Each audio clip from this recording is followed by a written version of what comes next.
¿Quieres saber cómo está el trabajo en Lisboa? ¿Quieres saber cómo es la vida y cómo se vive aquí? Pues quédate un ratito conmigo que te lo cuento todo a continuación.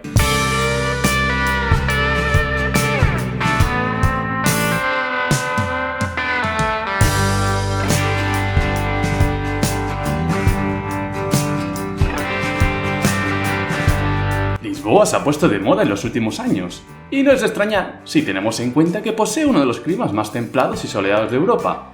Y no solo eso, sus calles y sus miradores al Tajo le otorgan una identidad única, además de ser de las ciudades más posteadas en Instagram. Todo esto hace que cada vez más personas elijan esta ciudad como su nueva residencia. Pero no solo del turismo vive esta ciudad. En la última década ha habido una ola de inmigrantes procedentes de todas partes del mundo, sobre todo de Europa. Pero, ¿qué es exactamente lo que está pasando con Portugal? Recordemos que no hace muchos años, Portugal estaba metida en una gran depresión. Después de la crisis del 2008, el país tuvo que pedir un rescate y el paro llegó hasta el 18%. Con este panorama tan poco prometedor, el país se puso manos a la obra para salir del pozo donde se había metido. Es en aquel momento cuando un puñado de emprendedores propusieron la siguiente solución: convertir a Portugal en el nuevo Silicon Valley de Europa. Para poder conseguir estos objetivos, ofreció un buen caramelito para que las empresas extranjeras pudieran instalarse en este país, sobre todo las empresas basadas en tecnología, IT o tech o como lo queráis llamar. Y bueno, ¿y qué es lo que ofrecían?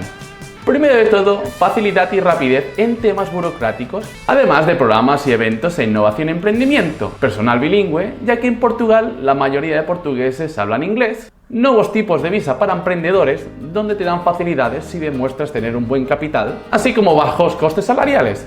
Y sí, recordemos que en Portugal el salario mínimo está en 820 euros mensuales, así como el salario medio está alrededor de unos 1.600. Esto ha mejorado bastante, ya que en el año 2010 el salario mínimo estaba en tan solo 550 euros mensuales. Es por eso que están saliendo trabajos como setas. Ahora mismo el paro en Portugal está en tan solo un 5,8%, mientras que en el país vecino, en España, pese a ser menos que antes, aún ronda el 13%. Estas nuevas empresas internacionales que se han instalado trabajan para grandes de la tecnología como TikTok, Facebook o Google. Es por eso que el volumen de trabajo que tienen es abrumador. Hay empresas que cuentan con decenas de miles de empleados y contratan a personal nuevo cada día.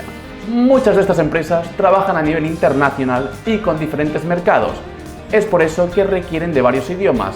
En nuestro caso, por hablar español, seguramente entraríamos en el mercado español. Y si estás pensando en venirte a Lisboa, pero no tienes ni idea de tecnología, no te desesperes, porque la mayoría de trabajos no se requieren experiencia, pero sí que necesitarás dominios de idiomas para comunicarte allí, sobre todo del inglés, aunque al ser un trabajo que es poco cualificado, tampoco esperes grandes sueldos. Además de la oleada de estos nuevos trabajadores, también tenemos un nuevo colectivo de la población que elige Lisboa para vivir.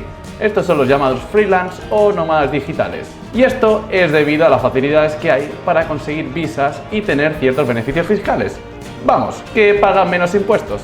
Y más teniendo en cuenta que con la pandemia cada vez hay más gente que trabaja en remoto o que se dedica al negocio de las criptomonedas. Esto hace que aún haya más gente que opte por vivir en Lisboa. Y a todo esto también hay que sumarle los estudiantes universitarios, estudiantes de prácticas y Erasmus que vienen a Lisboa para residir una temporada. Así pues, tenemos una ciudad que cada vez crece más, pero que tampoco es tan grande comparado con otras ciudades europeas. Recordemos que Lisboa tiene alrededor de unos 2 millones de habitantes. Por ejemplo, Barcelona tiene 3 millones y Madrid creo que 5. Es por eso que una de las principales consecuencias de estos hechos sea el precio de la vivienda. Y ahora viene la gran pregunta: ¿se puede vivir y ahorrar en esta ciudad mientras me como un bacalao y me bebo un vino verde en una terracita? Mucha gente que viajó a Lisboa hará como 10 años recordará lo barato que era todo. Pero esto no sigue siendo así, señores y señoras. En la lista de las ciudades más caras de Europa podemos comprobar que Lisboa está claro que está por debajo de otras ciudades del norte de Europa, pero está al mismo nivel que otras ciudades de España y Alemania. Aunque yo, siendo de Barcelona, puedo corroborar que el coste de vida es muy parecido y no es que sea precisamente asequible. Pero veamos qué es lo que nos dice la gente por aquí. Creo que si te organizas bien se puede vivir, no te diría holgadamente, pero se puede vivir bien. Por ejemplo, yo pago muy poco de alquiler. ¿Por qué? Porque vivo en una habitación sin ventanas al exterior. Entonces eso hace que el precio sea menor y pueda entonces ahorrar en vez de tomarme una cervecita el fin de semana, pues puedo tomarme 2 o 3. Pero no todo el mundo tiene la suerte que yo tengo de vivir en el centro y pagar poco. Entonces entiendo que con nuestro sueldo, si no te lo planteas bien y te vas a vivir al centro, a un apartamento donde la media es 500, 450, pues está claro que vas a ir ahogado y vas a ir a pasta, a arroz durante casi toda tu estancia aquí. Entonces es un poco organizarte tú, ver... esto es como lo de los padres, ¿no? Que cuando eras pequeño te llevan a un supermercado a comprar el queso, a otro a comprar la leche. ¿Por qué? Porque un sitio más barato que otro, y eso aquí lo vives perfectamente. Yo no voy a comprar el queso al mismo sitio donde voy a comprar el arroz, voy siempre al sitio más barato, y hay que ser un poco pícaro y un poco tener ojo con eso.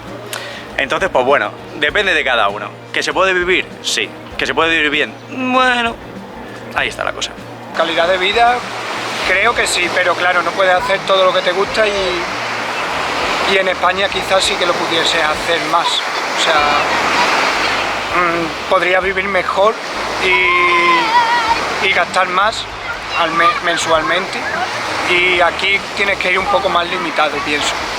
Depende del trabajo que encuentres también, claro. Vale, si puedes satisfacer lo que necesitas en el plano vivienda, lo demás lo tienes bien surtido. ¿Cuánto crees que necesitas para vivir en Lisboa? A ver, habría que preguntar al que vea esto. No sé, ¿qué te gustaría? ¿Vivir solo? ¿Compartir piso? En la ciudad, fuera de la ciudad. Yo recomendaría al que se lo piense que investigue un poco los precios por zona antes de hacerse una idea de lo que se va a encontrar realmente. No me atrevería a decir, la verdad, a dar un pronóstico porque hay que mirarlo y depende de la persona. Muy bien. Bueno, como podemos comprobar, los alquileres en Lisboa se han disparado. Encontrar un lugar puede llegar a ser bastante frustrante. Los anuncios duran como mucho un día, por toda la demanda que hay. Y es que son muchas personas que llegan hasta aquí y por eso ha aumentado tanto la demanda. Además que la mayoría de gente que viene aquí busca un lugar que sea céntrico, pero si te vas un poquito fuera del centro de Lisboa, no hay tantas dificultades. Si miramos en idealista.com, una de las páginas más comunes para alquiler de la vivienda, podemos ver cómo el precio va desde 700 euros por un piso de una habitación a más de 1000 si el piso tiene más habitaciones. Pero mucha gente, al no poder permitirse estos alquileres, optan por compartir piso. En Idealista también tenemos la opción de mirar alquileres de cuartos. Los precios van desde 300 a 600 dependiendo del tamaño y la ubicación. Y bueno, ya que estamos en Portugal, vamos a querer disfrutar de su gastronomía, de su vino y esas cosas. Pero bueno, si nos movemos por el centro, veremos que los precios son bastante elevados. Y es que hay mucho turismo y eso hace que el precio suba. La mayoría de sitios en el centro están enfocados a un ambiente más internacional. Por ejemplo, un café nos puede costar 70 céntimos en un barrio de los alrededores, mientras que si vamos al centro nos puede costar más de 1 euro e incluso 2 euros. Y luego si nos queremos tomar una cerveza justo al lado del río, nos puede llegar a costar 3 euros, mientras que si nos vamos al bar de toda la vida, nos puede costar 1 euro. Es por eso que la zona donde elijamos vivir va a marcar mucho nuestra economía. Y bien, haciendo unos cálculos aproximados de coste de vida, que me voy a ceñir a lo mínimo que uno puede gastar viviendo aquí, pero claro, cada uno es como es y gasta lo que quiere, pues digamos, para el alquiler de una habitación podríamos gastar unos 350 euros al mes, que es también de lo más barato que podemos conseguir por aquí. Luego en comida ponemos unos 250 euros al mes. Luego tenemos el transporte público, que si nos movemos por Lisboa no cuesta unos 30 euros al mes, que la verdad está bastante asequible.